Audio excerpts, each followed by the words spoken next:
Magandang gabi po sa bawat isa. Narito po ang listahan nating babanggitin para sa ating panalangin. Pastora Stella Jeronimo, Pastor Ted Ribo and family, Pastor Nael Tongka and family, Pastor Jerry Delagit and family, Pastor Mike Santos, Pastor Ron and Sister Leonie, Reynosa family, Pastor Jun Jeronimo and family, Pastor Samuel Montiagodo, Nana Nemen, Sister Neneng and Sister Ayen, Sister Blancy, Baby Muding Miharas and family, Sister Judith, Brother Chris and Brother NC, Sister Jenaline Katrina Concept and Kyle Valiente, Marias family, Sister Christina and Sister Jessica Yamsuan, Sister Edna and Sister Abigail Marquez, Buatis Bartolome family, Nana Yole and family, Pastor Larry and Sister Glenda Puntillas, Carizo family, Brother Ronald Benaventura and family, Sister Raquel Benaventura, Brother Jojo, Sister Marivic and Sister Nechi Geran, Sister Trisha, Trixie and Tristan Larisma, Sister Isang Constantino, Cabales family, Brother Rod, Sister Ana and Sister Praise del Santos,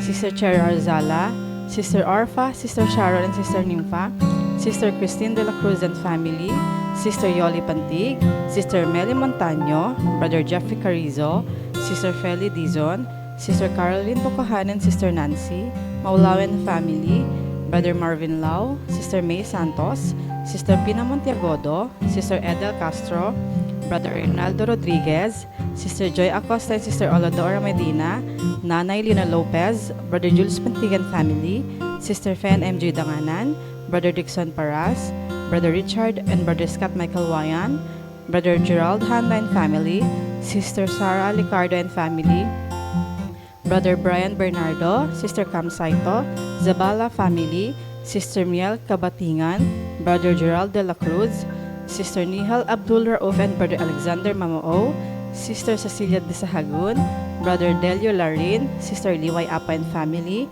Brother Francisco Fabiliar, Brother Sam Benisano, Sister Baby Orsabi and Sister Belen, Brother Jerry Lazare and family, Sister Zea Callejo, Brother Vic Gutierrez and family, Brother Francisco Senon, Baby Gavin Manzulim, Sister Lani Ramos, Sister Janet Abuel, Sister Hilary Ann Abuel, Baby Julian Chris Alfante, Sister Crescencia Ramos Rico, Nanay Gloria, Pastor Hener Ado, Brother Richard Elima, Dr. Frederick Locson, Brother Ishmael and Brother Joaquin Ong, Baby Penelope Jane Leoncio, Brother Juanito Ramos, Sister Joan May Ragusante, Brother Paul Anthony Gutierrez and family, Sister Filomena Tugade, Sister Agang Cruz, Brother Ryan Dagdag and family, Sister Madeline Napalang, Sister Marybeth Balahadia, Brother Leo Garcia, Sister Julia Micaela Dumigiano, Brother Jonathan Binuya, Sister Susan Lopez, Attorney Carlos Borja Jr., Sister Aida Cruz de Leon, Brother Reynaldo Moreno and family, Brother Nelson and Sister Vivian Pabigayan, Sister Julieta Gutierrez, Sister Aita Quiazon, Brother Brian de la Cruz, Sister Mercy de la Cruz, Brother Edgar Ventura, Sister Mariel Sebastian, Mr. and Mrs. Jed and Danny Vidayo, Sister Lizelle Bangayan, Sister Melogene Paliago, Brother Renz Louis Abangan, Sister Vanessa Abingoza, Brother William Valencia Jr., Brother Ramon Rodriguez, Brother Fritz Mark Nevado, Sister Sandra and Brother Lucito Perez Sr., Brother Ryland, Sister Josie and Chin Vengua, Brother Sean Carlim, Sister Rosita, Enano family, Layag family, Brother Oscar Vitug, Brother Jose Panelo. Magandang gabi po sa inyo, mga minamahal kong mga kapatid. Sa inyo po, mga kapatidan, sa Iglesia ng Piel, at gayon din po sa inyo, mga kapatid, sa Iglesia ng Pasong Tamo. At gayon din po sa lahat ng patuloy na nakikibahagi sa gawain ito. Ngayon pong gabi, magpatuloy po tayo sa ating panalanginan. At muli, magbabahagi po ako sa inyo ng salita ng Panginoon. At ito po ay mababasa natin sa Pilipos, chapter 4, sa verse 4. Ganito po ang sinasabi, mga galak kayong lagi sa Panginoon. Muli, kung sasabihin, mga galak kayo. Kaya nga po, ang atin pong paksa ngayong gabi ay yung salitang, laging magalak. Lagi po tayong magalak sapagkat ang kagalakan mula sa Panginoon, ito po ay patuloy nating mararanasan. Ano po ba yung kagalakan mula sa Panginoon? Ang kagalakan mula sa Panginoon, ito po yung natuturo sa atin na tayo ay magpatuloy na angkinin ang kabutihan at mga katapatan ng Panginoon.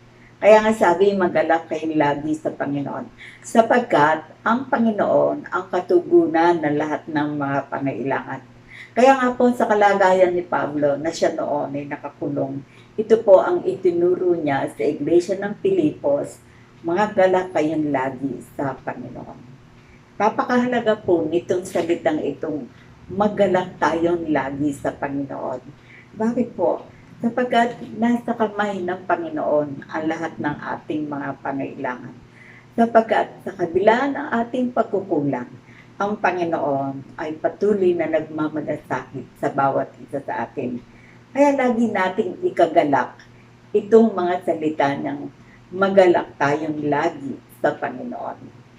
At dahil tayo ay nagagalak lagi sa Panginoon, bagamat tayo ay may mga kabalitahan sa ating mga pang-araw-araw na suliranin, meron din po siyang itinuturo dito sa Filipos 4:6. Ang sabi dito, huwag kayong mga balisa sa anumang bagay, kundi sa lahat ng mga bagay sa pamamagitan ng panalangin at daing na may pagpapasalamat ay ipakilala natin ang ating kahilingan sa Diyos. Kaya nga po, nasabi niya itong tayo laging magalak. At kung meron tayong mga suliranin sa buhay, at hindi nga po nawawala, talagang habang tayo nabubuhay, tayo po ay makakaranas ng iba't ibang pagsubok. Sabi, huwag tayong magbalisa sa anumang bagay, kundi sa lahat ng mga bagay sa pamamagitan ng panalangin at daing na may pagpapasalamat, ipakilala natin ang ating kahilingan sa ating Panginoon. Kaya nga po, anuman nakababalisa sa atin sa panahon ito, karamdaman ba nasa Kanya ang kagalingan? Kahirapan ba nasa Kanya ang katugunan? Mabigat ang pagsubok?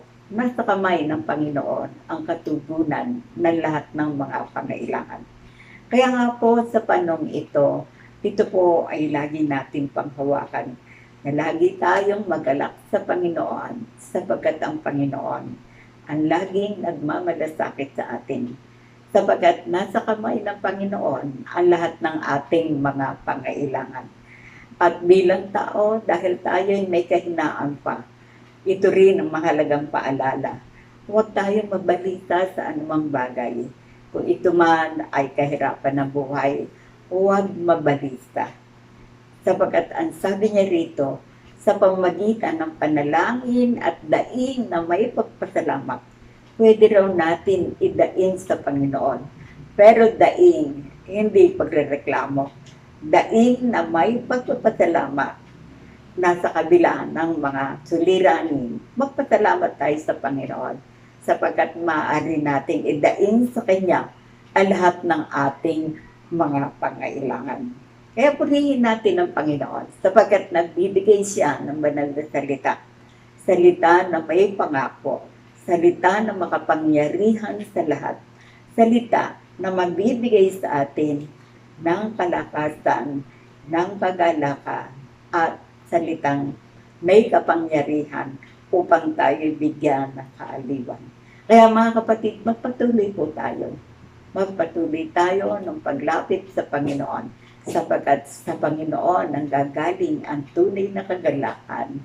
Magpatuloy po tayong tumaing sa Panginoon, sapagkat sa Panginoon ang pagdaing na may pagpapasalamat, kalooban niya ito upang tayo na Kanyang mga anak na laging ipinagmamalasakit, nais ng Panginoon, maranasan natin ang katapatan niya.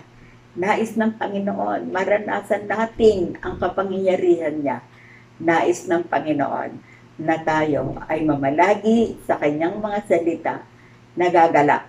At nais ng Panginoon na sa lahat ng pangailangan, idaing natin sa Kanya ang lahat ng bagay na mayroong pagpapasalamat. wag po tayong dadaing na may pagrereklamo. Walang katugunan kapag ang ating daing sa Panginoon ay pagrereklamo. Idaing natin na may pagpapasalamat pagkat ang daing na may pagpapasalamat, nabibigyan natin ng kaluwalhatian ng kanyang pangalan. Ang daing na may pagpapasalamat, na ang ibig sabihin, may pag-asa tayo sa tuwi tayong lalapit sa Panginoon. Ang Panginoon naman ay handang bigyan ng katugunan ang lahat ng ating mga pangailangan. Kaya lagi ko nga pong ipinapatuto sa inyo mga kapatid, kung tayo 3 beses manalangin sa isang araw, ang kabalisahan ay hindi mananaig sa atin. Yung ating laging panalangin, ibibigay ng Panginoon kapayapaan. Kaya mga kapatid sa Panginoon, lagi tayong umasa sa Panginoon. Lagi nating pagtiwalaan ng Panginoon. At lagi nating bigyan ng kaluwalhatian ng Panginoon. Pagkat ang kanyang laging kalooban sa atin, magalak tayong lagi sa Kanya. Magalak tayong palagi sa Panginoon. At ang kalooban ng Panginoon ay huwag nating ikabalisa ang lahat ng mga bagay. Ang lahat ng bagay na ating pangailangan. Maaari nating idain sa Kanya na may pagpapasalamat sapagkat ang Diyos ay may katugunan sa lahat ng ating mga pangailangan. Kaya nga mga kapatid, lagi ko pong ipinapatutuo sa inyo, magpapalakas at magpapatibay ng ating pananampalataya ang palagi ang pananalangin. Magbibigay sa atin ng biyaya ng tunay na kagalakan kung tayo ay laging nagagalak sa Panginoon. At huwag po nating kalilimutan, lagi natin siyang pagtiwalaan. Ang Panginoon nagmamalasakit sa atin. Ang Panginoon ay tapat sa kanyang mga pangako. Ang Panginoon ang katugunan ng lahat ng ating mga pangailangan. Kaya magpatuloy po tayong lumapit sa Panginoon at tayo po ay magpatuloy na magdalanginan sapagkat kalooban ng Panginoon na tayo laging manalangin, na tayo laging magalak, at lagi tayong magtiwala na ang Diyos ay tapat magpakailanman. Tayo po ay manalangin. Panginoon, maraming salamat. Lagi kayong nagbibigay sa amin ng banal na salita. Ang salita ninyong may kapangyarihan upang kami bigyan ng kagalakan sa kabila, Panginoon, ng mga kalungkutan sa buhay. Kayo na aming Diyos, ang banal na Espiritu ang umaaliw sa amin upang kami ay laging magalak. Kaya amang aking pagdalangin, dagdagan pa ninyo ang aming pananampalataya. Bigyan niyo kami ng pusong magpanalangin upang ang iyong presensya ay sumaamin na nagbibigay ng kagalakan at nagbibigay ng kapayapaan, nagbibigay ng pag-asa sapagkat kayo ang Diyos na pag-asa namin sa kahirapan. Kayo ang Diyos na pag-asa namin, nagpapagaling ng lahat ng karamdaman. Kayo ang Diyos na laging nagmamalasakit upang kami tulungan sa lahat ng aming mga pangailangan. Kaya Ama, ako po ay umaasa, kayo po ang tutulong sa pangailangan ng mga kapatiran sa Iglesia ng Fiel, mga kapatiran sa Iglesia ng Pasong Tamo, at lahat ng mga kapatid na nakikibahagi sa gawain ito. Ang aming pong dalangin ay bigyan niyo kami na isang espiritu na pinangahawakan namin ang mga salita ninyo, na aming pagtiwalaan ang mga pangakong ito, na kami umasa ang inyong kapangyarihan, ang inyong pag-ibig, ang inyong kahabagan ay nananatiling magpakailanman. Ama, maraming po salamat. Umaasa nga po ako na ang kapangyarihan ng iyong salita na aking binasa at binulay-bulay, ito po ay gagawin niyong makapangyarihang salita sa aming buhay upang kami mabuhay may kagalakan, may kapayapaan, may pag-asa na nanggagaling po sa inyo. Ama, ang lahat pong ito ay aking hinihingi, ipinagpapasalamat sa pangalan ni Jesus. Amen.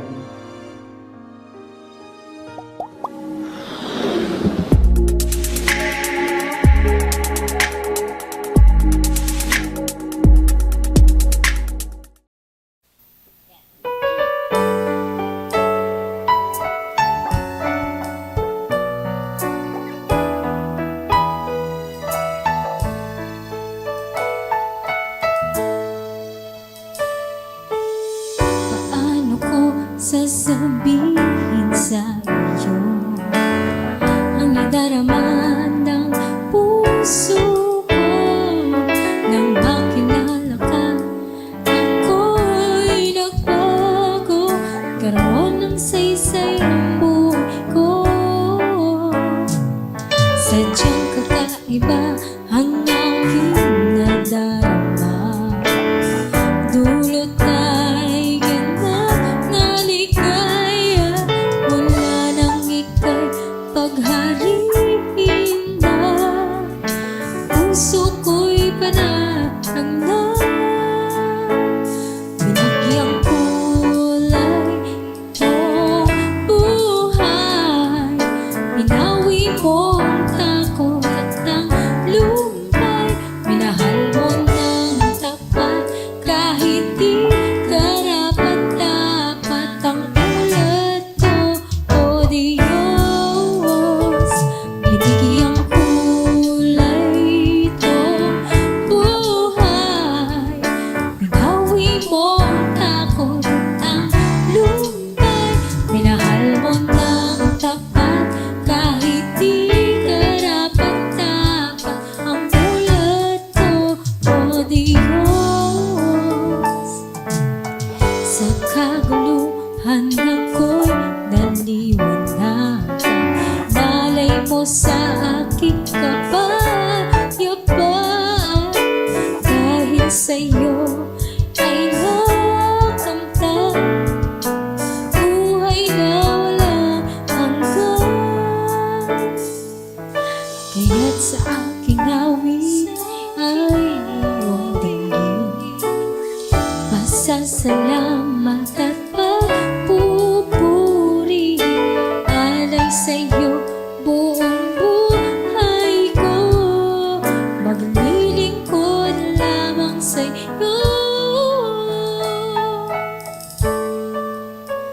Oh, oh.